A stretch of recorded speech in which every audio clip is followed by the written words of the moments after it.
Hello everyone, this is Renu and welcome back to our channel Qtricks. Today in this video we are going to learn about inverse variation and we are going to solve some questions related to this topic in this video. So what is inverse variation? Let us know this first.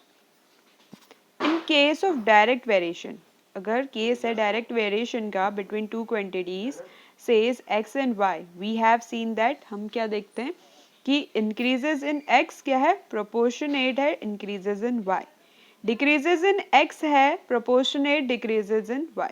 Now consider the following examples consider करके हम इसे समझते हैं.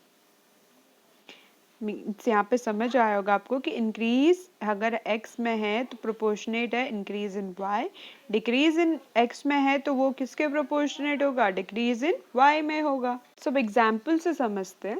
हमारा first question है two children share 120 chocolates. Each child gets 7 chocolates. If the number of children increases to 30, 20 children's थे जिनको 120 chocolate share की गई, हर एक बच्चे को 7 चॉकलेट्स मिल रही थी. अगर if the number of children increases to 30, अगर बच्चे बढ़ के 30 हो जाते हैं, now how many chocolate will each child get, तो कितना हर एक बच्चे को चॉकलेट मिलेगा ये हमें फाइंड आउट करना है. See the more the number of children the lesser the share each children gate. जितने ज़्यादा बच्चे होंगे उतना कम चॉकलेट मिलेगा अब हर एक बच्चे को. 120 divides into 20 gives 6 chocolate each. अगर 120 बच्चे थे, सॉरी चॉकलेट थी और 20 बच्चे थे तो 6 चॉकलेट हर एक बच्चे को मिल रही थी. अब 120 चॉकलेट हैं डिवाइड कर रहे हैं इनटू 30 चिल्ड्रंस में, तो अब हर एक बच्चे को कितने चॉकलेट्स मिल रही हैं 4 चॉकलेट ईच में मिल रही. ठीक है. So increase in children, increase होने पे चिल्ड्रंस के क्या हुआ डिक्रीज इन शेयर हो गया. सिमिलरली अगर बच्चे कम होंगे डिक्रीज इन चिल्ड्रन होगा तो इंक्रीज इन शेयर हो जाएगा. ओके. नेक्स्ट है 10 man can complete a job in 15 days. 10 लोग एक काम को 15 दिन में कर पा रहे हैं. इफ 20 मैन्स आर एम्प्लॉयड, अगर 20 मैन लगे हैं उस काम को करने में, तो in how many days will they complete the job, तो कितने दिन में उस काम को कंप्लीट कर पाएंगे ये हमें फाइंड आउट करना है. The more the number of man the less is the number of days they will take. जितने ज़्यादा लोग होंगे उतना कम टाइम लगेगा काम करने में. Okay. So if 10 mans complete the job in 15 days, अगर 10 आदमी एक काम को 15 दिन में कंप्लीट कर पा रहे हैं तो 20 man will complete the job in half of the number of days. ठीक है. दैट इज 10 लोग 15 दिन में कर पा रहे हैं तो 20 लोग हो गए, मतलब जितने पहले आदमी थे उसके डबल हो गए, तो काम क्या हो जाएगा जल्दी कंप्लीट हो जाएगा हाफ ऑफ द डेज में. तो मीन्स 15 का हाफ क्या हो गया 7 whole 1/2 days. Okay. So in both above example, when one quantity increases, अब हमने क्या देखा जो दोनों एग्जाम्पल पढ़े अभी हमने, एक ये वाला और एक इससे ऊपर वाला, हमने क्या देखा when one quantity increases, जब एक क्वांटिटी इंक्रीज हो रही है the other decreases proportionality. ठीक है. We see that कि अगर एक क्वांटिटी इंक्रीज हो रही है तो दूसरी क्या हो रही है डिक्रीज हो जा रही है ना. So this kind of variation between two quantities, ऐसा वेरिएशन दो क्वांटिटीज के बीच में is known as inverse variation. We say that two quantities vary inversely. Okay. देखिए हमने क्या पढ़ा था डायरेक्ट में, हमने पढ़ा था डायरेक्ट वेरिएशन में कि अगर एक इंक्रीज हो रही है तो दूसरी भी इंक्रीज होगी, एक डिक्रीज हो रही है तो दूसरी भी डिक्रीज होगी. ये हो गया direct variation. But inverse variation, हमारा जो वर्ड है हमें उसी से समझ आ रहा है. इनवर्स वेरिएशन मतलब कि अगर एक इंक्रीज हो रहा है तो दूसरा उसके करस्पॉन्डिंगली डिक्रीज होगा. जैसे कि हमने पढ़ा नंबर ऑफ चिल्ड्रंस बढ़ गए तो जो चॉकलेट है वो कम मिलेगी हर एक बच्चे को. ओके. और दूसरा एग्जाम्पल हमने क्या पढ़ा कि नंबर ऑफ अगर लोग बढ़ गए तो काम जल्दी कंप्लीट हो जाएगा. तो ये हो गया इनवर्स वेरिएशन हमारा, जिसमें क्या होगा the kind of variation between two quantities जिसमें एक इंक्रीज हो रहा है और एक तो उस एक इंक्रीज हो रहा है तो उसके करस्पॉन्डिंग दूसरा क्या हो जाएगा, डिक्रीज हो जाएगा उसकी वजह से। Okay, so we known as inverse variation, और वी से दैट इन दोनों क्वांटिटी को हम बोलेंगे कि ये इनवर्सली वेरी कर रही है। ठीक है, और कांस्टेंट वेरिएशन क्या होता है अभी देख लेते हैं। वंस अगेन कंसिडर, एक एग्जाम्पल हम कंसिडर कर लेते हैं of the number of workers and the number of days. ठीक है, ये कंसिडर कर लिया मैंने, नंबर ऑफ वर्कर और number of days taken to complete a job, एक जॉब को कंप्लीट करने के लिए। We already know that two quantities vary inversely, तो हमें क्या पता है, दो क्वांटिटीज क्या कर रही है, वेरी कर रही है इनवर्सली, तो ये क्या हो गया, कांस्टेंट हो गया। ठीक है, देखिए एग्जाम्पल से समझते हैं इसे। Suppose one worker takes 24 days to finish a job, एक आदमी को 24 डेज लग रहे काम को करने में।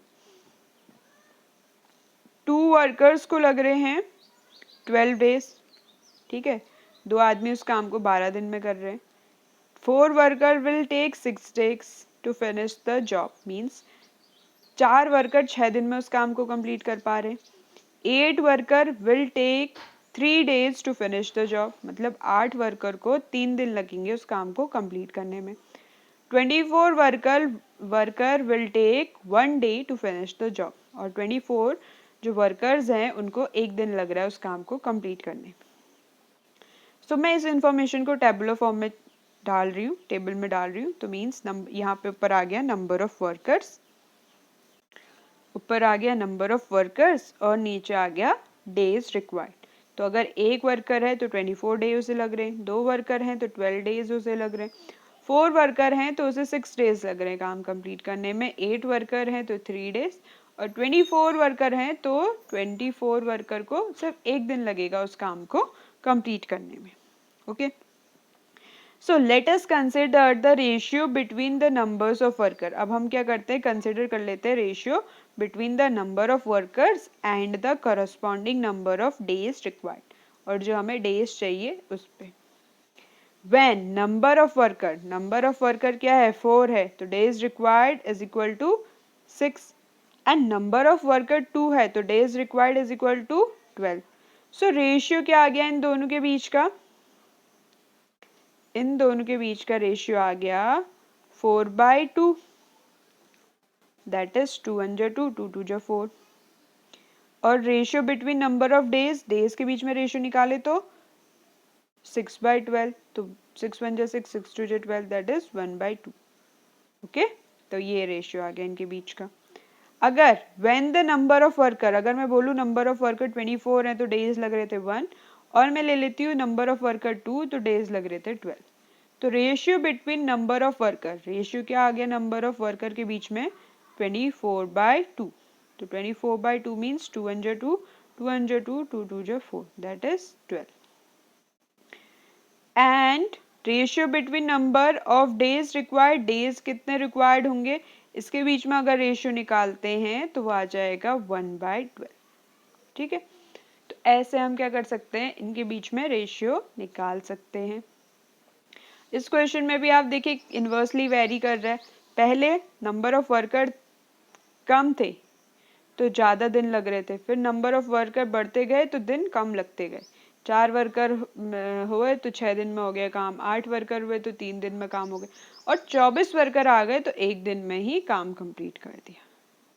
ठीक है, तो मीन्स इन्वर्सली कैसे वेरिएशन होता है ये हमने जाना, और ऐसे हम इसमें क्या कर सकते हैं, रेशियोज भी फाइंड आउट कर सकते हैं, जैसे हमने निकाला नंबर ऑफ वर्कर्स के बीच में, नंबर ऑफ डेज रिक्वायर्ड के बीच में।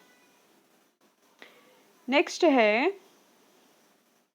We find that when two quantities vary inversely, हमने क्या देखा, जब दो क्वांटिटी इनवर्सली वेरी कर रहा है, and increase in one quantity leads to decrease in the other quantity. ठीक है, अगर एक क्वांटिटी में क्या हो रहा है, इंक्रीज हो रहा है, तो दूसरी क्वांटिटी में क्या हो जा रहा है, डिक्रीज हो जा रहा है, is in the inverse ratio में।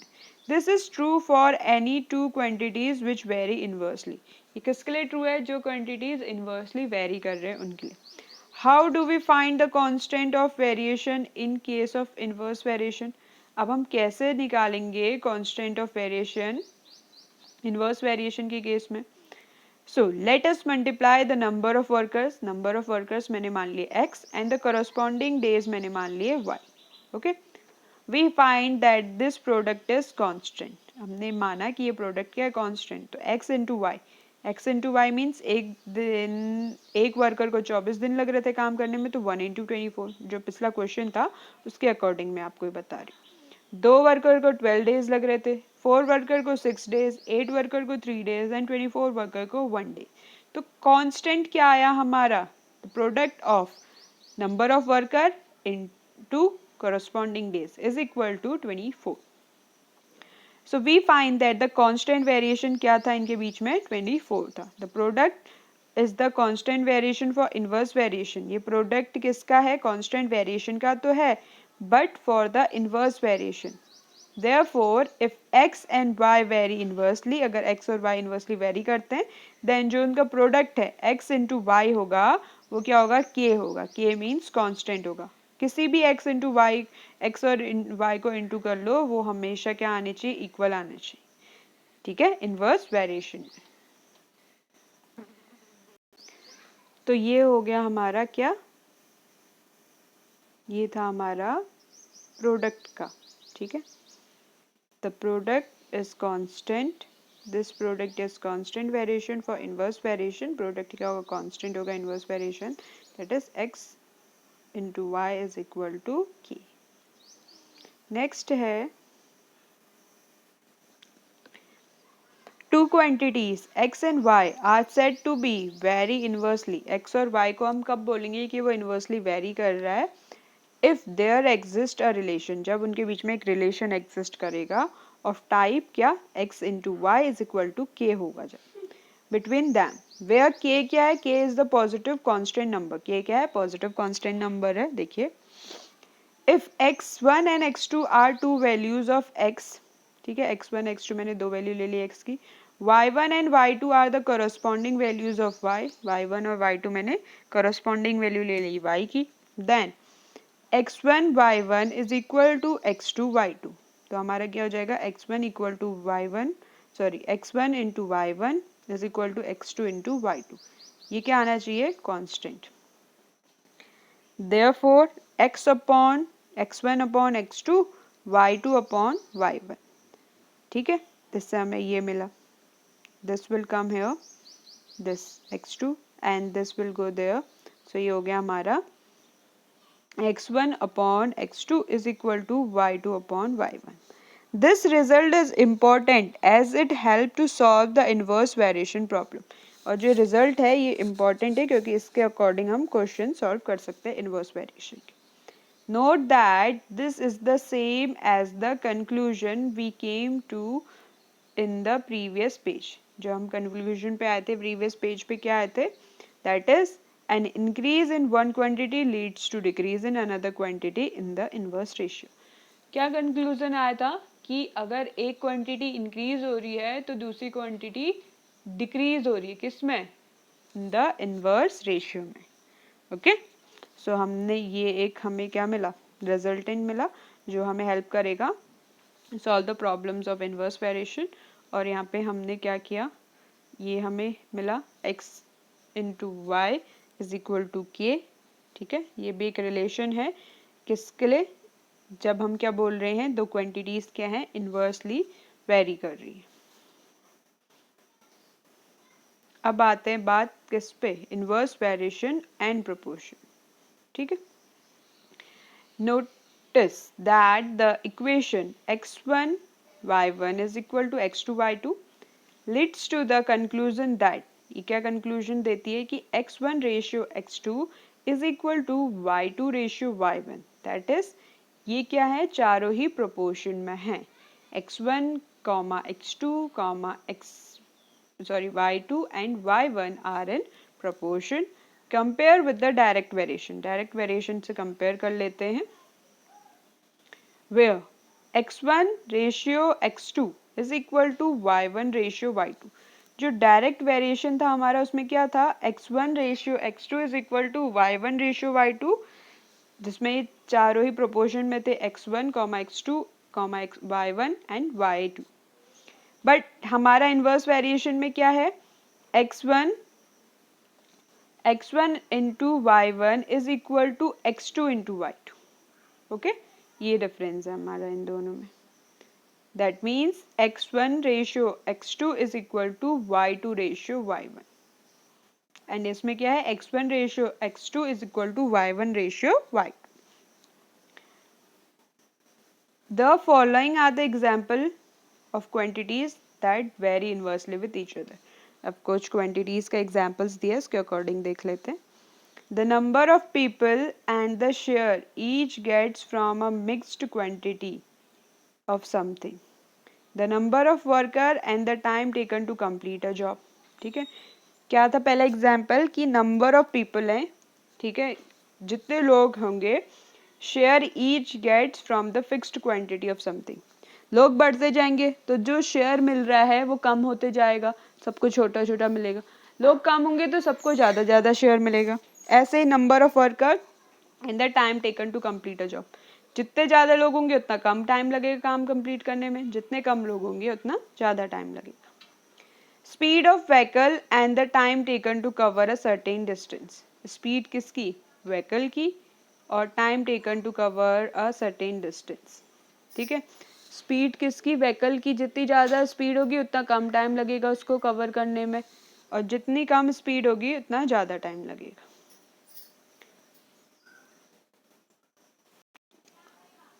A fourth example is quantity of substance can be buy with a fixed amount of money and the price of the substance. आप कोई क्वांटिटी का सामान ले रहे हो, कुछ क्वांटिटी का, उसका जो अमाउंट है, अगर कम होगा क्वांटिटी में तो अमाउंट भी कम होगा, ज़्यादा होगा तो प्राइस क्या होगा, fixed amount of price change हो जाएगा. अब एग्जाम्पल देख लेते हैं.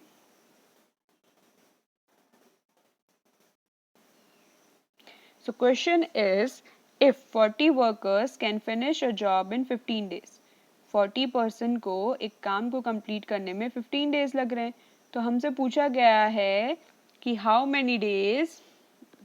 Many worker should be employed, कितने वर्कर हम लगाएं, employed should be employed if the job is to be finish in 8 days. अगर हम चाहते हैं कि वो काम 8 दिन में कंप्लीट हो जाए. ठीक है, तो हमें फाइंड आउट करना है number of employ. Let the number of worker be employed to finish the job in 8 days. हमने मान लिया 8 जो दिन में काम कंप्लीट कर रहे हैं वो लोग x. The more the number of worker, जितने ज़्यादा लोग होंगे the less will be time taken. ठीक है, जितने ज़्यादा लोग होंगे उतना कम टाइम लगेगा ना उसे कंप्लीट करने में. तो therefore to quantities vary inversely. तो मीन्स दो क्वांटिटीज़ हैं जो क्या कर रही है, इनवर्सली वेरी कर रही है. नंबर ऑफ वर्कर्स के हैं 40 हैं, तो नंबर ऑफ डेज 15 लग रहे हैं. नंबर ऑफ वर्कर्स हमें फाइंड आउट करना है x, और नंबर ऑफ डेज में कितने में, 8 डेज में वो कितना कंप्लीट कर पाएंगे. Okay, so hence x1 inversely proportion के लिए क्या होता है, x1 upon x2 is equal to y2 upon y1. तो x1 क्या है हमारा, x1 मैंने माना हमारा x है, तो x2 क्या हो गया हमारा 40 हो गया. तो y2 क्या हो जाएगा हमारा 15 और y1 हो जाएगा हमारा 8. ओके, तो यहाँ से हम x की वैल्यू निकाल देंगे. x इज इक्वल टू आ जाएगा, ये 40 डिवीजन में उधर जाके मल्टीप्लिकेशन में आ जाएगा. तो x इज इक्वल टू आ गया हमारा 15 अपॉन 8 इंटू 40. तो 40 इंटू 15 अपॉन 8 आ गया. ठीक है, सो ये हो जाएगा 8 1 जा 8, 8 5 जा 40. तो मीन्स 5 इंटू 15 कितना होता है, 75 होता है. तो यहाँ से हमारे पास x की वैल्यू आ गई 75. तो देयरफॉर 75 वर्कर्स आर रिक्वायर्ड. कितने लोग चाहिए, 75 लोग चाहिए 8 दिन में वो काम कंप्लीट करने के लिए. ओके, तो एक अल्टरनेट मेथड और है. जो मेथड आपको इजी लगता है, जिस मेथड से आप इजीली सॉल्व कर सकते हैं, आप उस मेथड का यूज़ कर सकते हैं. Since the two quantities vary inversely, हमने बोला कि ये दो क्वांटिटीज इनवर्सली वेरी कर रही हैं, तो वी कैन राइट, हम इसे ऐसे भी लिख सकते हैं. हमने अभी पढ़ा था कि अगर दो क्वांटिटी इनवर्सली वेरी कर रही है तो that means x into y is equal to k.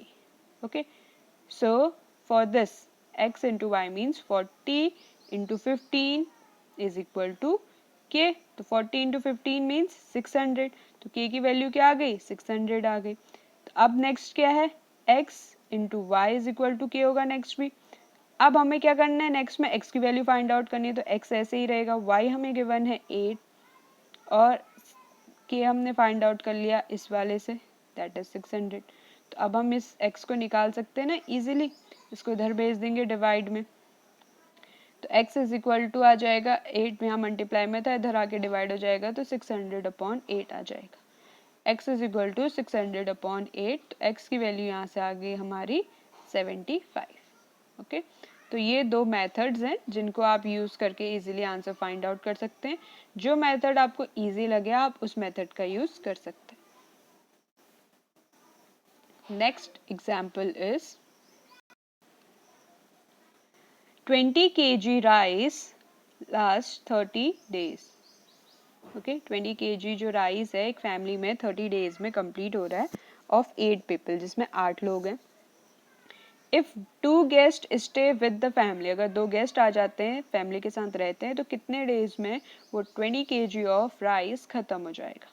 ठीक है, तो let the time the rice last when the people, कितने हो गए 8 प्लस 2, क्योंकि 2 गेस्ट थे 8 मेंबर्स पहले से, तो दैट इज 10 बी वाई। तो हमने मान लिया कि वो y दिन में खत्म हो रहा है।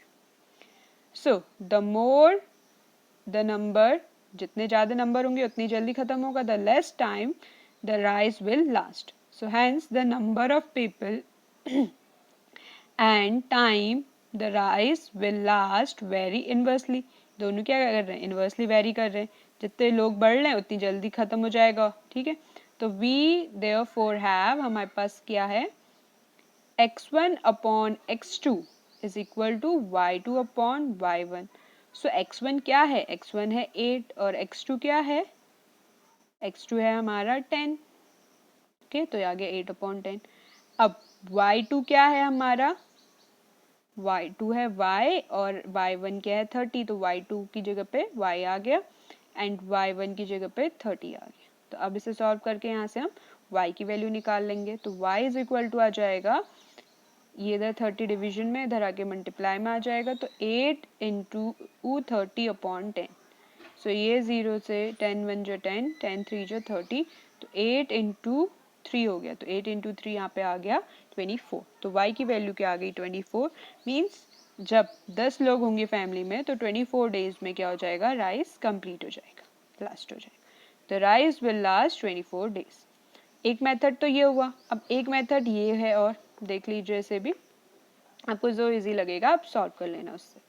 अल्टरनेट मेथड क्या है, since the two quantities vary inversely, दोनों क्वांटिटी इनवर्सली वेरी कर रहे हैं हमने बोला, तो हम कैसे सॉल्व कर सकते हैं इसे, देखिएगा हमने पढ़ा था ना अभी x into y is equal to k, we have read this. तो यहाँ पे x इंटू वाई क्या है हमारे पास, x into y means this, तो x into y means 8 into 30 is equal to k, 8 into 30 क्या हो गया 240, 240 इज इक्वल टू क्या आ गया के। ठीक है, अब क्या है x इंटू वाई ये वाला, तो 10 into y is equal to k. अब k की वैल्यू हमें पता है क्या है, तो 10 into y is equal to k that is 240। तो यहाँ से हम y निकाल लेंगे, y इज इक्वल टू आ जाएगा, ये जो 10 है मल्टीप्लाई में इधर आके डिवाइड हो जाएगा, तो 240 अपॉन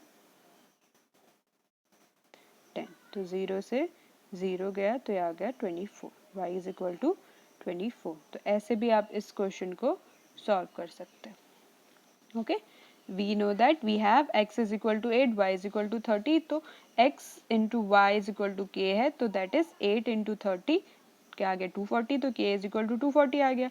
अब x क्या है 10 है, y क्या है y है, तो x 10 into y is equal to k 240, तो यहाँ से y की वैल्यू आ गई 24, therefore y is equal to 24. So these are the two methods by we can find the answer. Next है question, a brick wall is being cemented by 12 men. एक wall है जिसको cement कर रहे हैं 12 लोग. The worker is completed in 18 days. जो worker हैं वो इस काम को 18 दिन में कंप्लीट कर पा रहे, 12 लोग। अगर 18 लोग इस काम को करते हैं same work, if 18 mans do the same work, how long will it take to complete the work, तो उन्हें कितना टाइम लगेगा इस काम को कंप्लीट करने में, ये जानते हैं। नंबर ऑफ मैन्स थे 12, टाइम टेकन लग रहा था 48 डेज, सॉरी इट्स 18 मिस, और नंबर ऑफ वर्कर्स है 18। अब हमें फाइंड आउट करना है कि 18 लोग उस काम को कितने दिन में कर पाएंगे। ओके ये 18 डेज है, मिस्टेकनली यहाँ पे 48 प्रिंट हो गया बट 18 है। As the number of man increases, number of man increase हुए तो नंबर ऑफ डेज क्या हो जाएंगे, डिक्रीज हो जाएंगे। Therefore two quantity vary inversely, तो ये दो क्वांटिटी क्या कर रहे हैं, इनवर्सली वेरी कर रहे हैं। तो x1 upon x2 is equal to y2 upon y1, ठीक है। तो वैल्यू डालते हैं इनकी, x1 क्या है 12 है और x2 क्या है हमारा 18 है, तो 12 अपॉन 18 आ गया। एंड y1 क्या है हमारा, y1 है 18, इट्स 18, तो y1 की जगह पे क्या आ गया 18, एंड y2 क्या है मेरा y, तो y की जगह पे y2 की जगह पे y आ गया। तो यहाँ से हम y की वैल्यू निकाल सकते हैं, देखिए कैसे निकलेगी, 18 डिवीजन में इधर जाके मल्टीप्लिकेशन में आ जाएगा, तो आ गया y is equal to 18 into 12 upon 18, तो 18 से 18 गया तो y इज इक्वल टू आ गया 12। ओके तो मीन्स टाइम टेकन, टाइम कितना लगा, टेकन इज 12 डेज। 18 मैन्स को काम करने में, कंप्लीट करने में 12 डेज लगा, जो 12 मैन्स 18 डेज में कंप्लीट कर रहे थे। अल्टरनेटेड मेथड भी देख लेते हैं। Since the two quantities vary inversely, so that means x y is equal to k, है ना, इन्वर्सली वेरी कर रहे हैं तो x y is equal to k हो जाएगा। तो यहाँ पे x क्या था हमारे पास 12 था, y क्या था 18 था, सॉरी 18 था, तो ये हो गया k की वैल्यू आ गई 12 इंटू 18, ठीक है। अब 12 इंटू 18 आ गई, अब दूसरे में x हमारे पास क्या है 18 है और y हमारे पास क्या है y है, और k इज इक्वल टू क्या आ गया हमारे पास 12 इंटू 18, तो y की वैल्यू क्या आ गई यहाँ से 12 इंटू 18 अपॉन दिस 18, ठीक है। ये जो मल्टीप्लिकेशन में इधर आके डिवाइड हो जाएगा, तो 18 से 18 कैंसिल हो गया, तो y इज इक्वल टू 12 आ गया। ओके लाइक दिस, यहाँ पे x 18 था तो 18 इंटू y क्या था y ही था, इज इक्वल टू k क्या है हमारे पास 12 इंटू 18, तो y आ जाएगा यहाँ से 12 इंटू 18 अपॉन ये 18 मल्टीप्लाई में इधर जाके डिवाइड हो जाएगा, तो 12 तो 18 अपॉन 18, 18 से 18 कैंसिल आउट हुआ तो y की वैल्यू आ गई 12, तो therefore y is equal to 12। So these are the two methods by we can solve these questions, we can find the value, और ये दोनों ही मेथड हमारे इन्वर्सली प्रोपोर्शनलिटी के लिए वेरी कर रहे हैं, तो इन्हें हम सॉल्व कर सकते हैं दोनों ही मेथड से। सो हमने आज क्या किया इस वीडियो में, एज यू ऑल नो हमने इन्वर्स वेरिएशन के बारे में firstly we have learn that, और हमने कैसे वो डिफरेंट है डायरेक्ट वेरिएशन से, ये भी जाना, क्या जाना कि डायरेक्ट वेरिएशन में क्या होता है, अगर एक क्वांटिटी इंक्रीज हो रही है तो दूसरी उसके करस्पॉन्डिंग वो भी इंक्रीज होगी, अगर दूसरी डिक्रीज हो रही है तो पहली भी डिक्रीज होगी। बट इन इनवर्स वेरिएशन अगर पहली इंक्रीज हो रही है तो दूसरी करस्पॉन्डिंगली डिक्रीज होगी, एंड मतलब अपोजिट होता है, अगर पहली डिक्रीज हो रही है तो दूसरी इंक्रीज होगी। And we have did this some examples related to inverse variation. Hope you like the video. If you have any problem regarding any question, any video, you can just comment on the comment section. From there we will help you out. And for more such videos, please like, share and subscribe to Qtrix. In Qtrix you find different videos of different classes and different subject teachers are there. So please like, share and subscribe to our channel. Thank you. Have a wonderful day.